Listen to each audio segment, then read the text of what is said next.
e até mesmo o apóstolo Paulo dá uma pinceladinha no relacionamento que nós temos com os nossos inimigos, né? Paulo ensina a não tratarmos com o mal, né, quem nos faz o mal, mas para nós vencermos o mal com o bem. Então Paulo fala sobre essa questão de relacionamento, sobre como nós devemos nos apresentar diante de Deus, como nós devemos agir diante da nossa fé, e também ele menciona como nós devemos agir com os nossos próprios irmãos. Então Paulo, no capítulo 12 de Romanos, ele fala muito sobre essa questão de relacionamento com Deus, conosco mesmo, com os nossos irmãos e também com os nossos inimigos. E no versículo de número 2 de Romanos, capítulo 12, nós vemos aqui o apóstolo Paulo falando sobre uma transformação que ocorre como resultado de uma renovação. Então é em cima disso que eu quero falar hoje.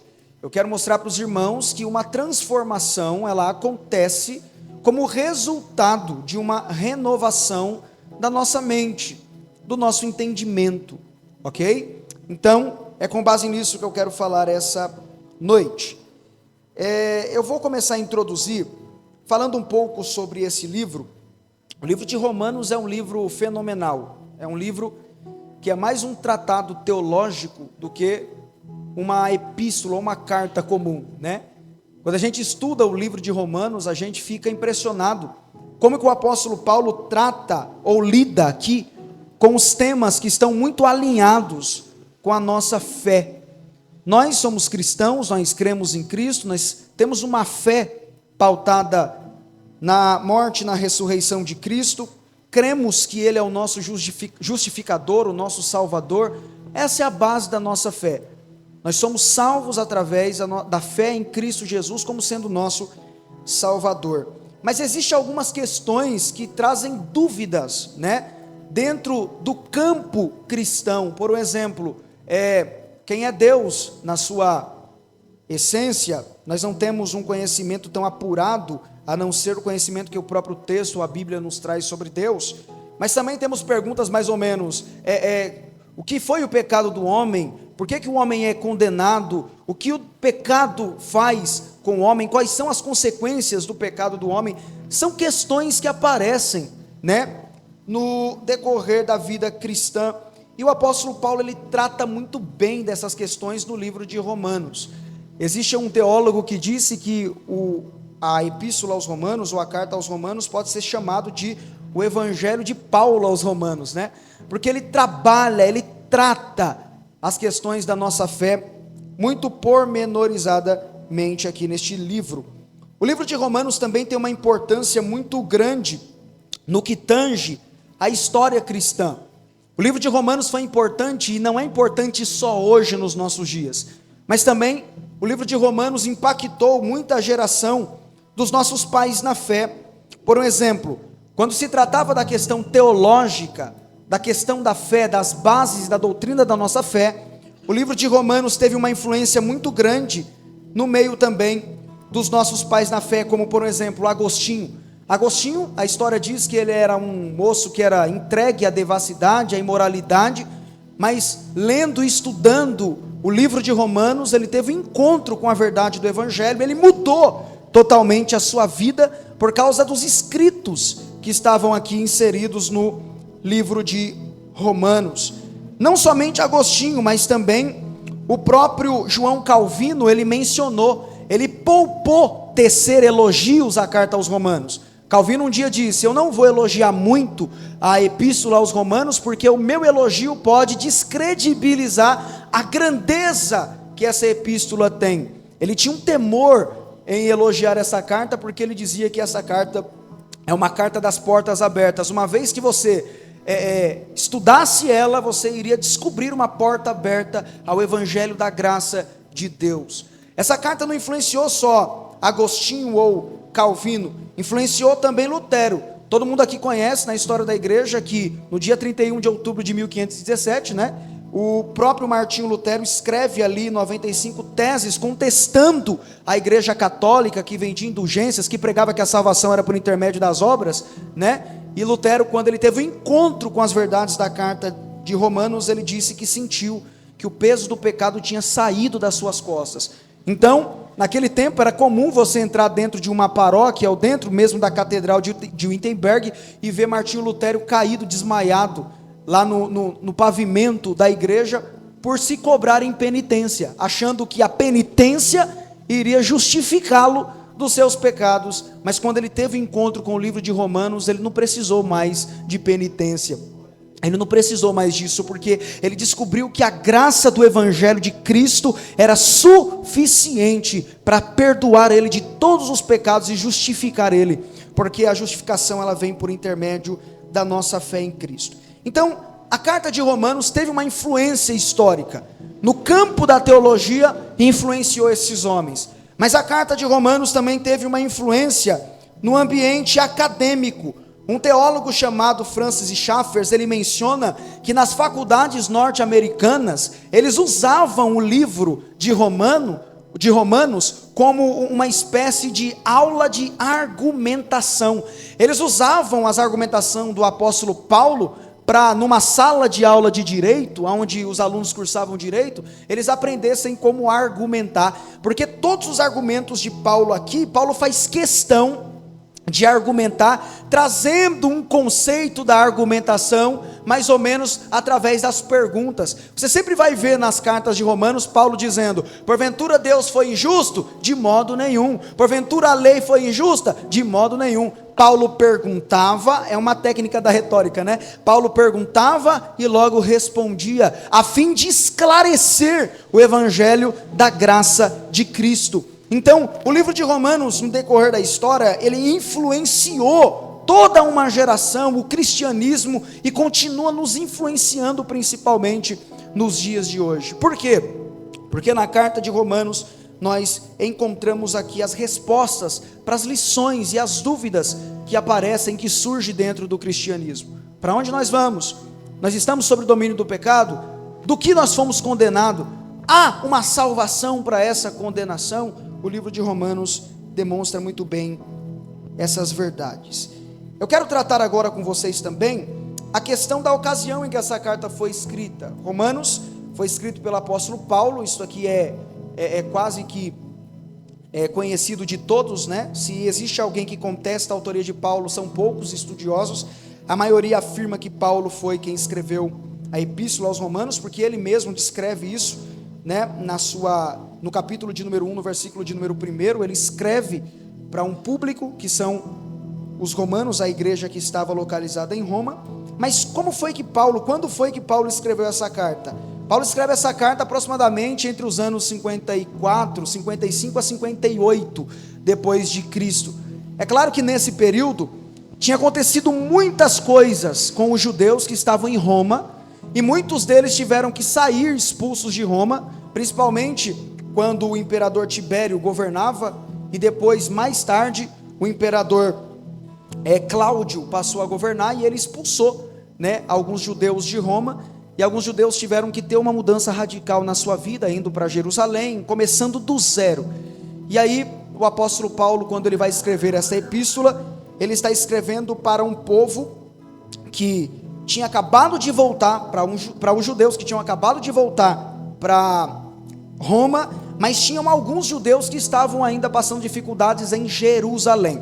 Então, qual era a intenção do apóstolo Paulo? Olha só, já que tem alguns judeus que estão passando dificuldades em Jerusalém, por causa dessas expulsões que aconteceram, Paulo decidiu a se reunir com algumas pessoas da Macedônia, da Acaia, que era uma região da Grécia, e reunir dízimos e algumas ofertas ali para ajudar o pessoal que estava em Jerusalém.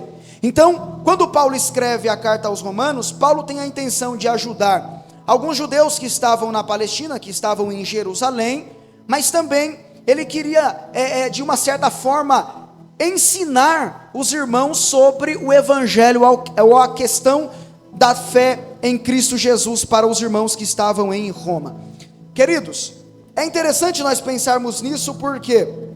Porque quando Paulo escreve esta carta, Paulo tem alguns propósitos, Paulo tem alguns objetivos. O primeiro objetivo de Paulo, com certeza, era mostrar que Paulo orava pelos romanos. Paulo tinha os romanos guardados no seu coração. O próprio apóstolo Paulo vai dizer: olha, eu oro incessantemente a Deus por vós. Eu peço a Deus que abençoe vocês, que permaneça vocês debaixo da graça dele, da misericórdia dele. Paulo também tinha um segundo propósito, que era mostrar para a igreja de Roma que ele também tinha a intenção de visitá-los. Como Paulo ainda não tinha tido a chance de ir para Roma para testemunhar sobre a fé com os irmãos, então Paulo escreve essa carta mostrando para a igreja de Roma que ele tinha vontade de passar lá.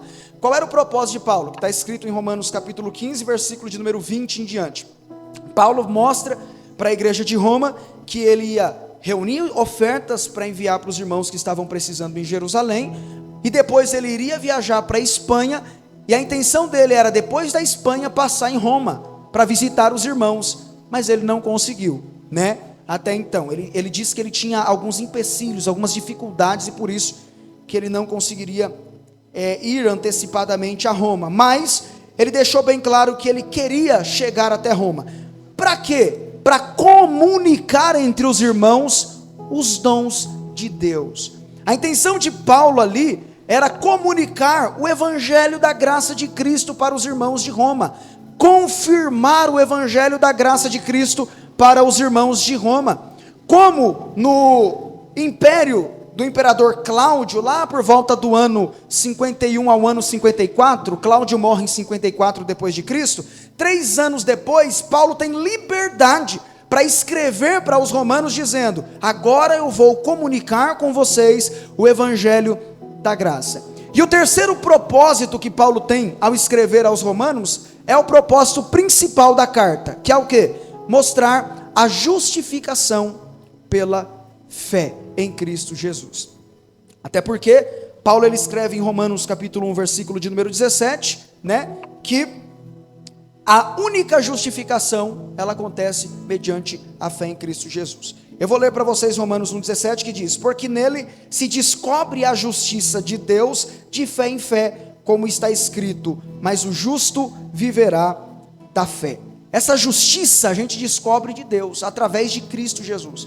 E a nossa fé em Cristo Jesus torna o homem um homem justificado por ele. Até porque a justificação, né, trata acerca da conversão, aonde Deus pega o homem que está condenado pelos seus pecados e torna ele, né, um homem justo. Ele não dá a condenação que o homem merece, mas só pode ocorrer isso porque toda a justiça de Deus foi satisfeita na morte de Cristo na cruz do Calvário. Quando Cristo morre na cruz, então, como o apóstolo Paulo disse, Cristo condenou o pecado na carne, mas quando ele ressuscita, se nós crermos na sua ressurreição, então a vida de Cristo estará em nós, ele vai nos vivificar. Então, nós também entendemos que o propósito principal de Paulo aqui na carta aos Romanos é mostrar que se hoje nós temos vida, essa vida ela emana da nossa fé em Cristo Jesus. O homem não tem condição de se salvar, o homem não pode salvar a si mesmo. A Bíblia diz: pela graça sois salvos, e isso não vem de vós, é um dom de Deus. Por que não vem de nós? Para que a gente não venha se gloriar, né? Então a igreja da era medieval, uma igreja papal, ela acreditava muito nisso.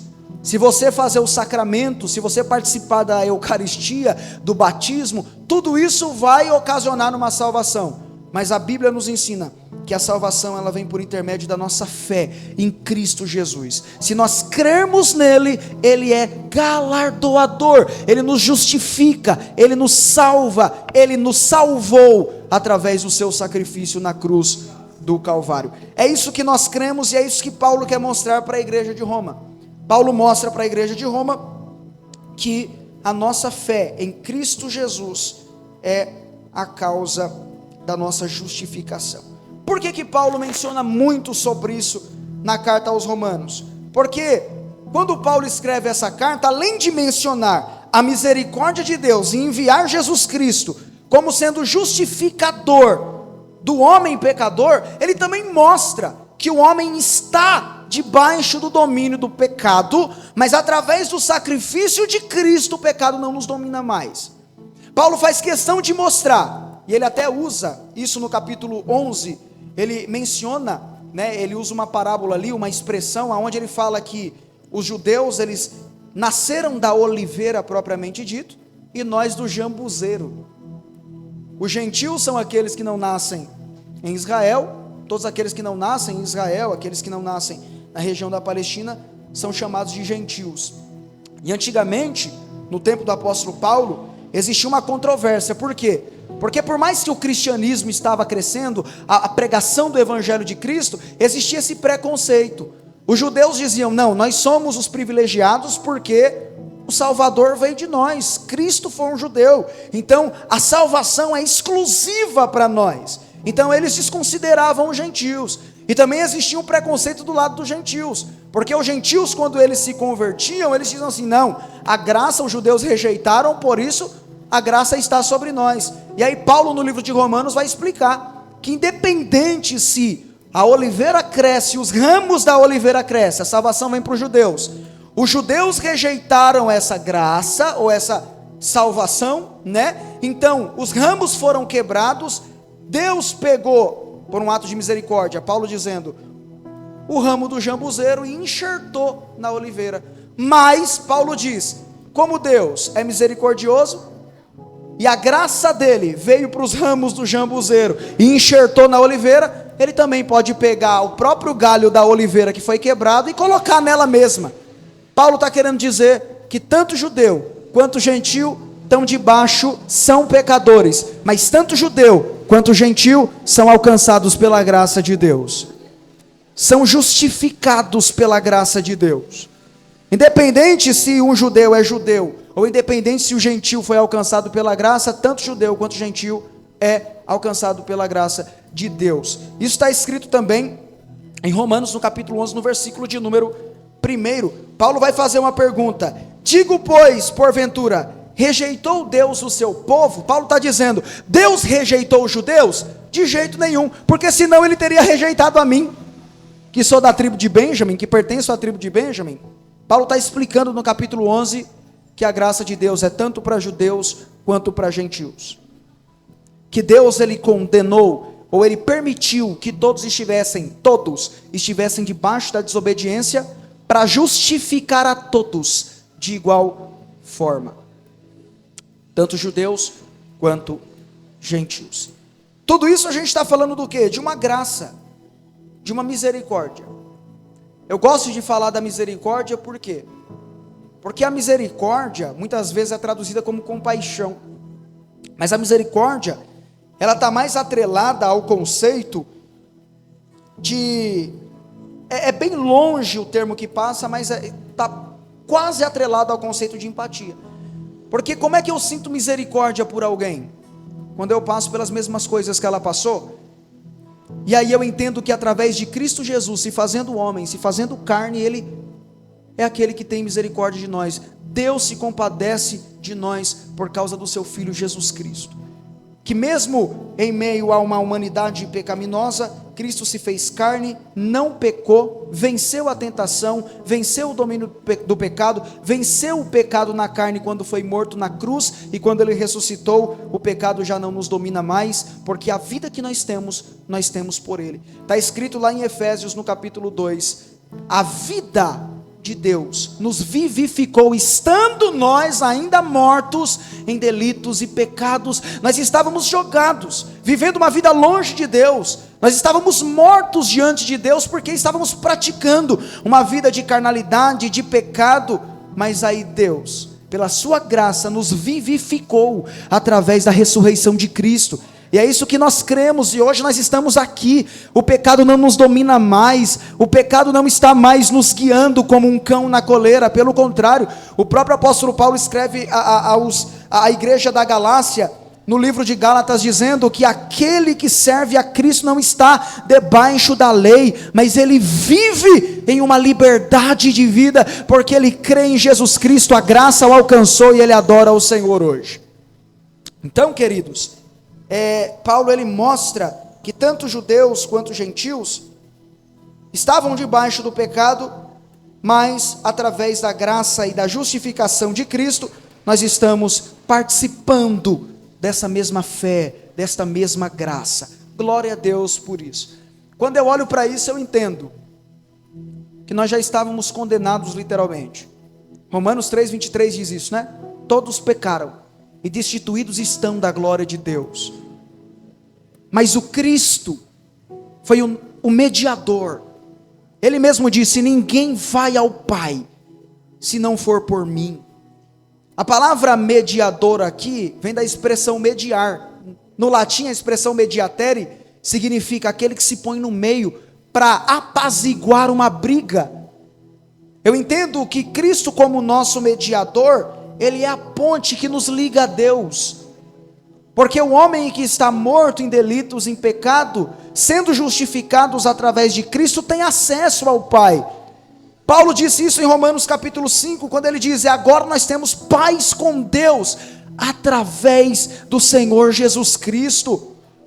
Então, através de Cristo nós somos justificados, o pecado não nos domina mais, nós estamos aqui, o véu do templo se rasgou, nós podemos adorá-lo, nós podemos abrir o nosso coração, glorificar a Ele, exaltar a Ele. Por quê? Porque Ele enviou o Seu Filho, e quando nós cremos no Seu Filho, nós somos justificados.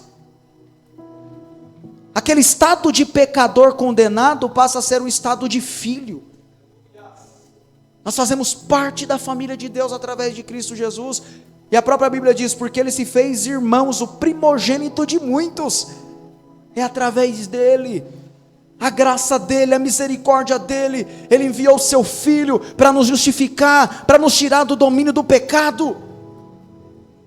Hoje quem nos guia é a palavra. Hoje quem nos mostra o Evangelho, a graça de Deus é a Sua palavra. Nós estamos pautados, voltados para a Sua palavra. E é por isso que eu digo, existe uma transformação? Existe.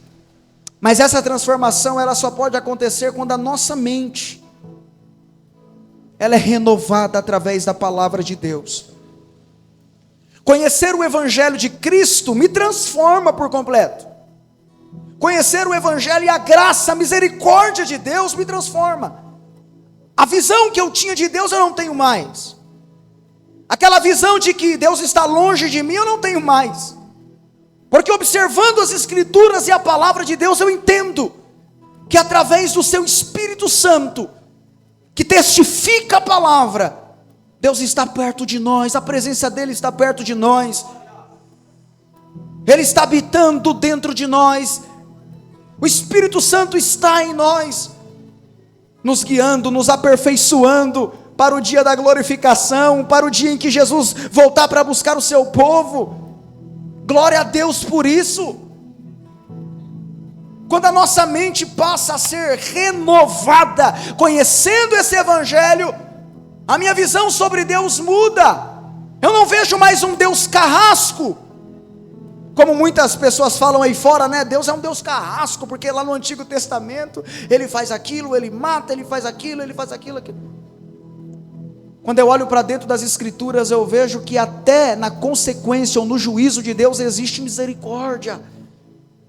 Porque esse juízo, a condenação era para recair sobre nós, mas a Bíblia diz que o juízo de Deus foi satisfeito em Cristo. A Bíblia diz: o castigo que nos traz a paz estava sobre Ele, e pelas Suas pisaduras nós fomos sarados. Então quando eu olho para as Escrituras, a minha visão sobre Deus muda. Porque ao invés de ver um Deus que mata, eu vejo um Deus que olha para o homem que já estava morto e diz: estou te dando vida. Eu sinto a presença de Deus em dizer isso aqui. Deus que olha para uma geração que pecava, e através de Cristo nos justificou, tirou aquele currículo de condenado, e através de Cristo nós temos vida, e podemos viver com abundância, glorificando a Deus, louvando a Ele. Nós podemos levantar as mãos e dizer assim: mais de Ti, menos de mim. Porque quando eu olho para as Escrituras, não sou eu quem domino.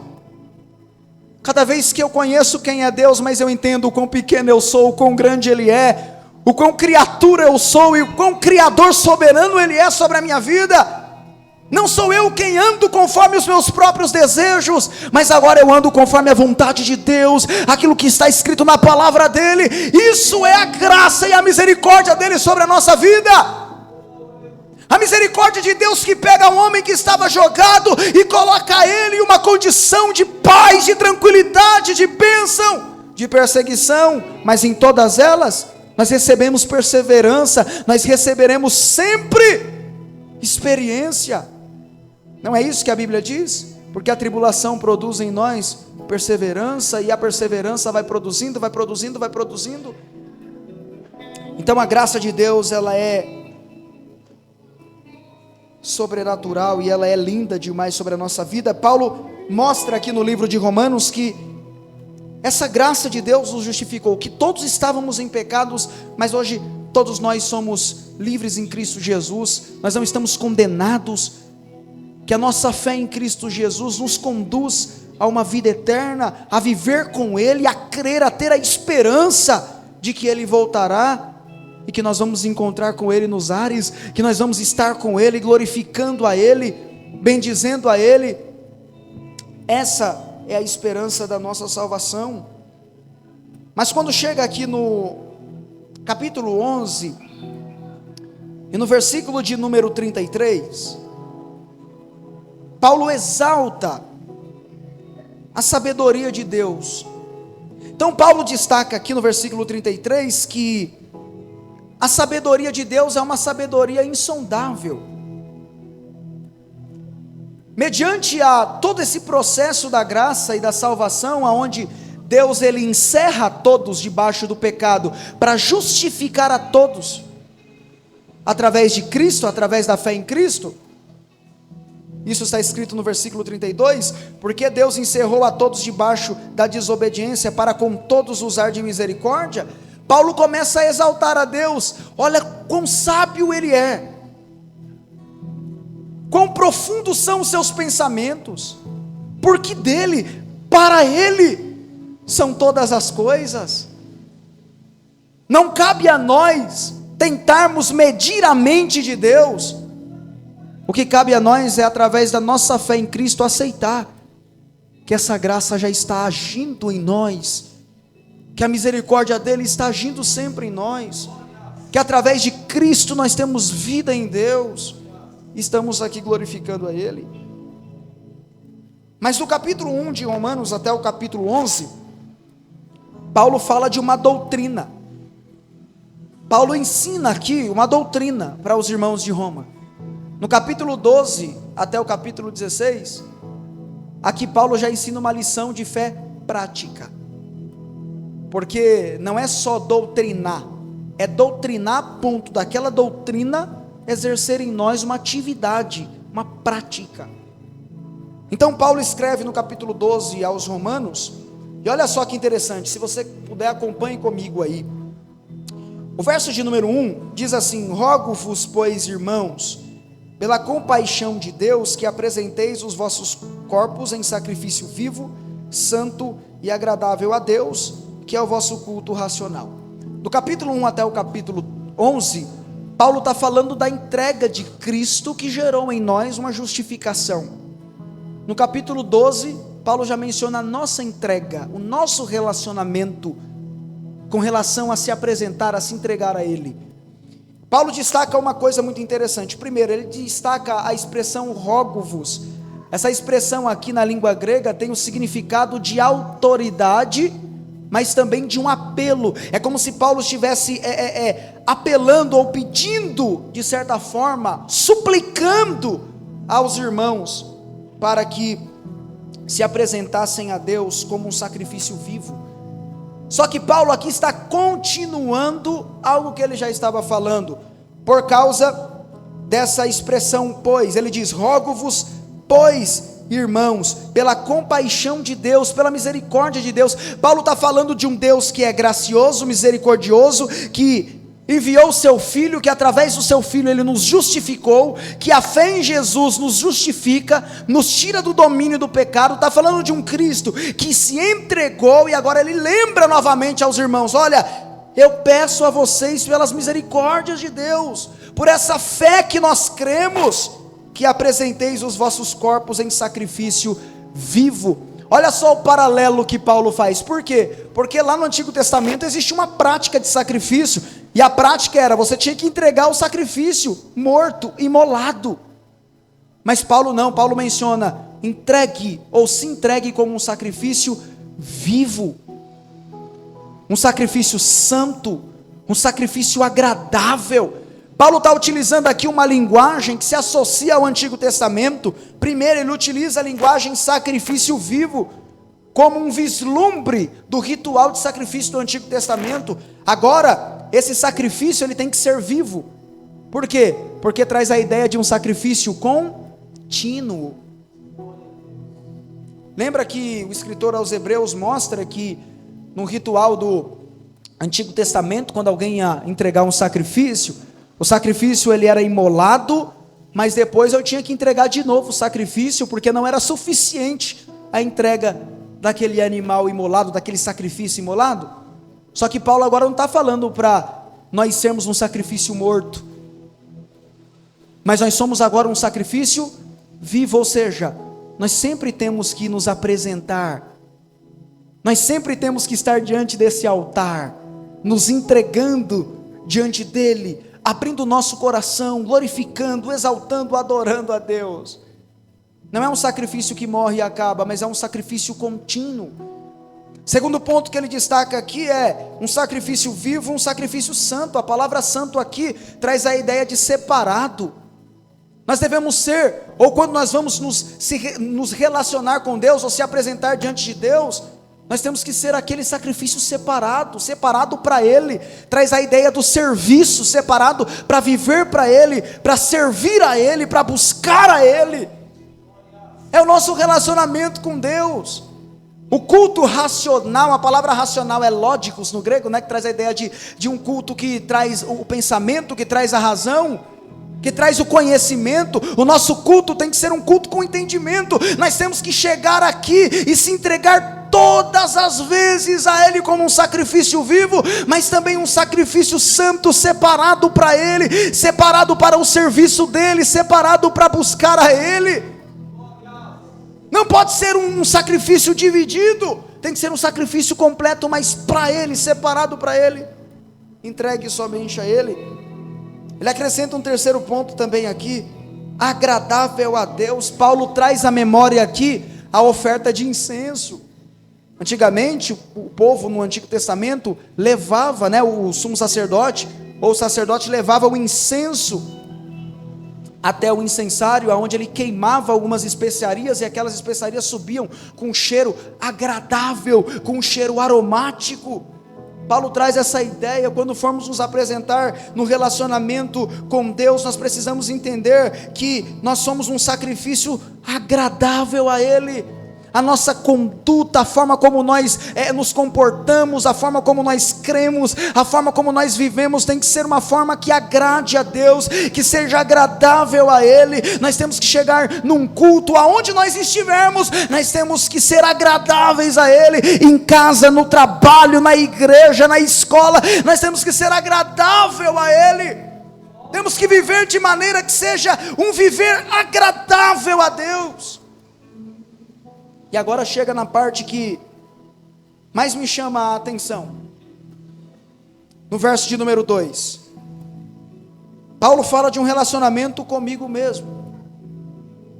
Ele menciona aqui: e não vos conformeis com este mundo, mas transformai-vos pela renovação do vosso entendimento, para que experimenteis qual seja a boa, agradável e perfeita vontade de Deus. Eu quero destacar com vocês aqui 3 pontos: o conformar, o transformar e o renovar. Perceba que Paulo menciona: e não vos conformeis. A primeira fala dele é uma fala imperativa. Ele não está dizendo por favor, ele está dizendo: e não vos conformeis. Ele está falando para quem?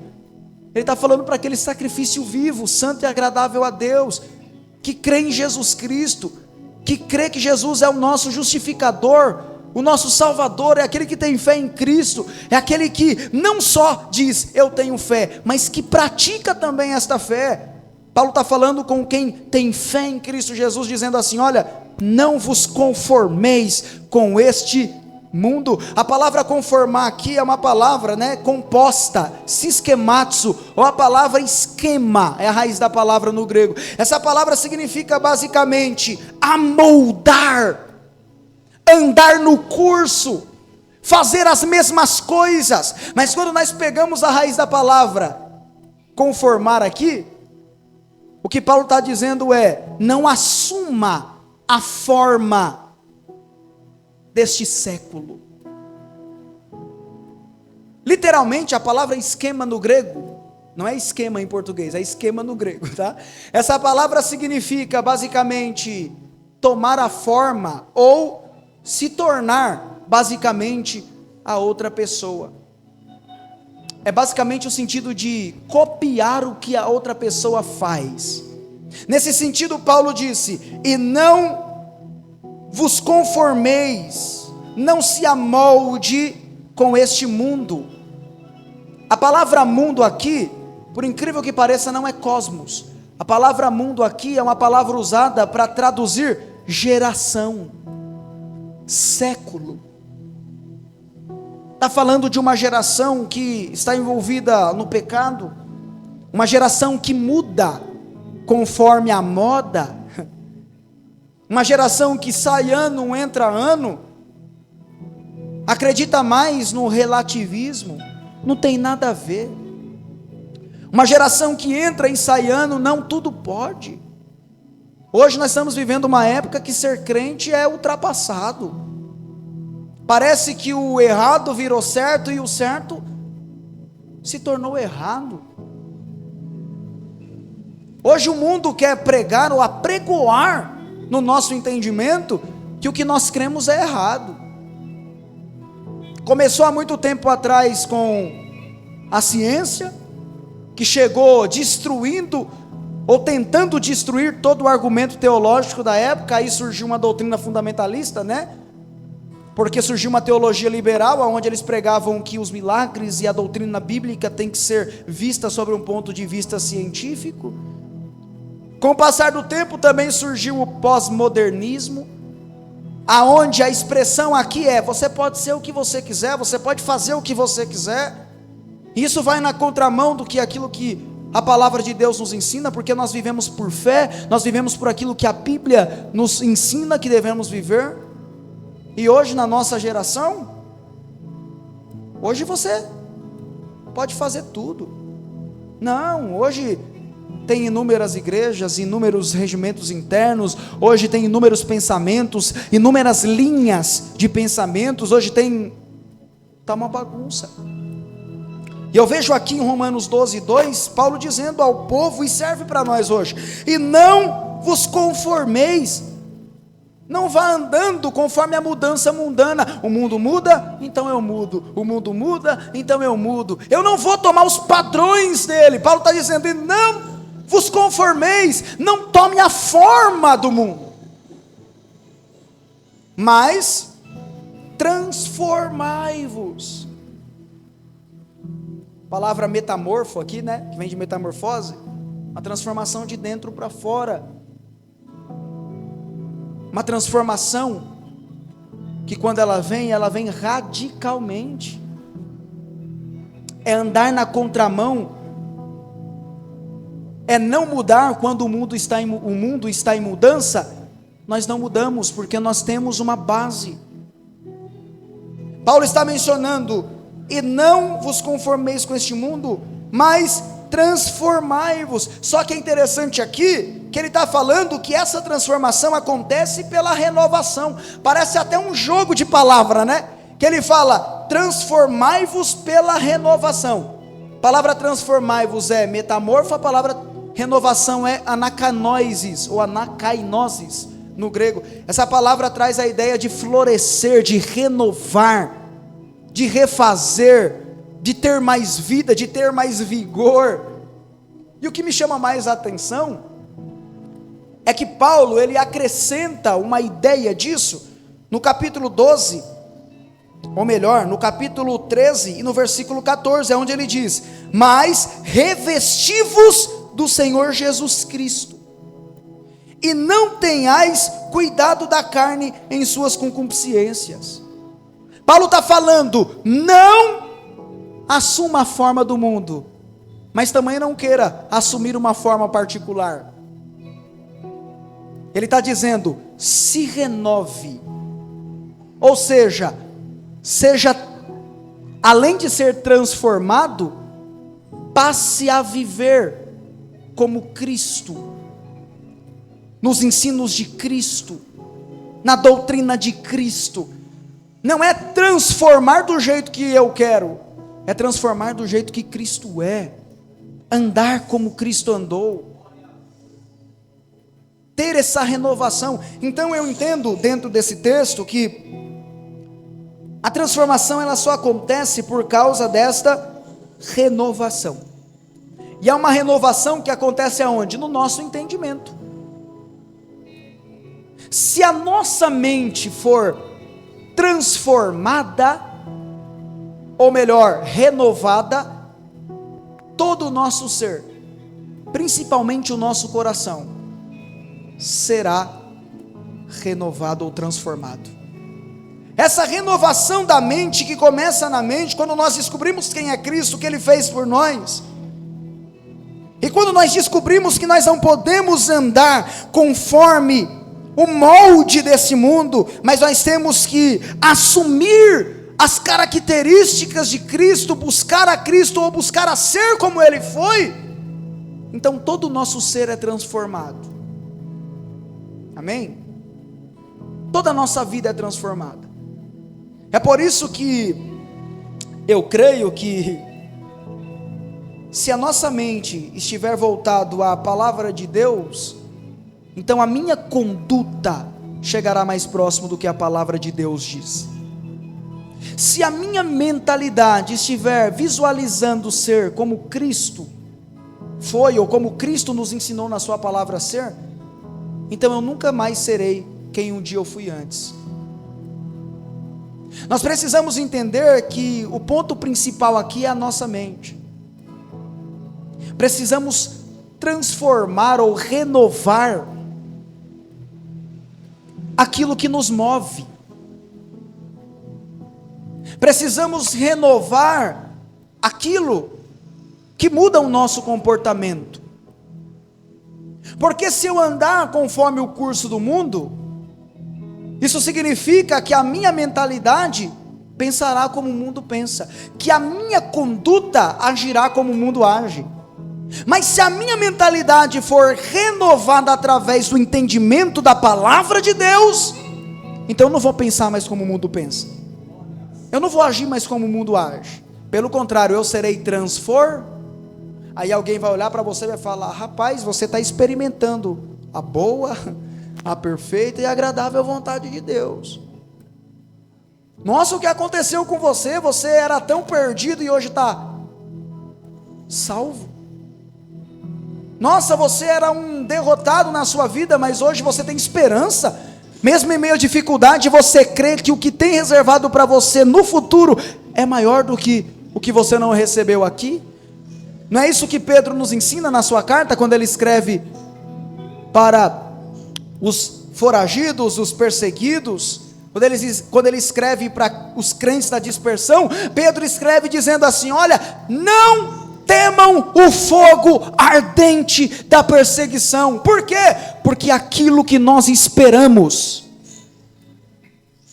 é melhor do que a dificuldade que nós estamos passando aqui. Se a nossa mente não for renovada, o nosso coração não será transformado.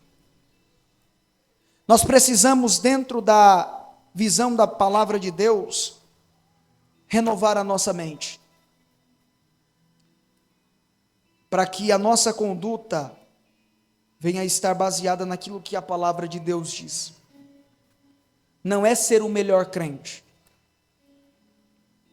mas é um crente que conhece as Escrituras fazendo o que é melhor. Não é se gloriar porque você estuda muito ou conhece muito a palavra de Deus, mas é você entender, porque eu vou ser bem sincero com os irmãos, nós damos aula no Instituto Cairóis e também nós damos aula em alguns núcleos de teologia. Eu dou hoje aula em 3 núcleos teológicos e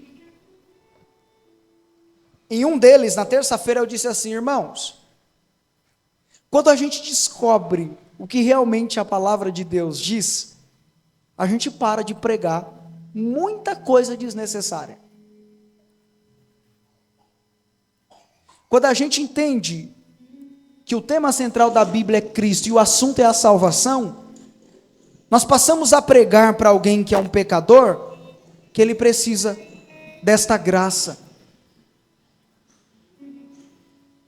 Mas quando nós olhamos para a Bíblia apenas com aquela intuição, ou aquela intenção de, não, a Bíblia ela não é a minha regra de fé prioritária, mas a Bíblia é um livro ao qual eu leio e prego, então eu prego qualquer coisa. Mas quando nós começamos a entender o que a Bíblia diz, a gente vai diminuindo ainda mais. Porque nós entendemos que nós somos pecadores, nós entendemos que se não fosse Cristo nós estaríamos condenados pelo nosso pecado, nós entendemos que se não fosse por Cristo e pelo grande amor de Deus, nós não estaríamos aqui glorificando a Ele, não seríamos redimidos, justificados, não teríamos a misericórdia dEle na nossa vida, não nos apresentaríamos como um sacrifício vivo. Mas quando nós entendemos dentro da palavra que o assunto dela é Cristo, e que Cristo veio para salvar o seu povo, então a gente passa a pregar isso. E eu dizia aos irmãos da igreja, parem de pregar sobre coisas desnecessárias, e comece a pregar o que deve ser pregado. Cristo é o nosso justificador. Não vos conformeis com este mundo, mas tenha uma mente renovada. Porque se a gente renovar a nossa mentalidade, entendendo que a pregação tem que ser Cristo, que o nosso pensamento tem que estar voltado em Cristo, que o nosso coração tem que estar voltado em Cristo, que a nossa vida tem que estar pautada em adorar a Deus e glorificar a Deus, então todo o nosso ser vai ser transformado. Fique de pé, por favor, com a permissão do amado pastor. Se nós entendermos que a nossa mente precisa ser renovada através da palavra de Deus sempre, o índice de depressão vai cair. O índice de ansiedade, de crise de ansiedade vai cair. Porque eu creio que a palavra de Deus e uma mente renovada muda a minha forma de agir. E quando eu falo forma de agir, eu estou falando literalmente da forma como eu me comporto diante de Deus. Eu entro no culto entendendo que a presença dele está aqui. Mas quando eu saio do culto entendendo que eu não vou deixar de ser um sacrifício lá fora. A irmã disse uma coisa aqui que me chama muita atenção. Não é só ser sacrifício dentro das quatro linhas da igreja, mas é ser um sacrifício vivo em todos os lugares aonde você estiver.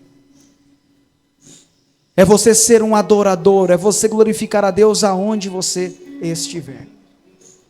Vamos fazer uma oração? Com a permissão do pastor? Pode, pastor? Fazer uma oração. Vamos agradecer a Deus por essa palavra.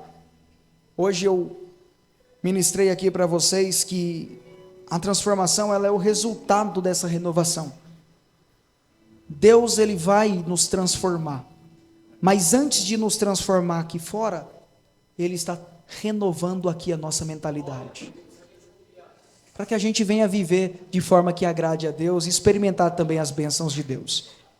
Pai querido, nós te agradecemos e te louvamos por essa palavra. Pai, eu sou muito grato por estar aqui na DCPC Church. Eu louvo ao Senhor, Pai, por conhecer pessoas que entendem o que eu estou pregando aqui. Pessoas que professam a mesma fé.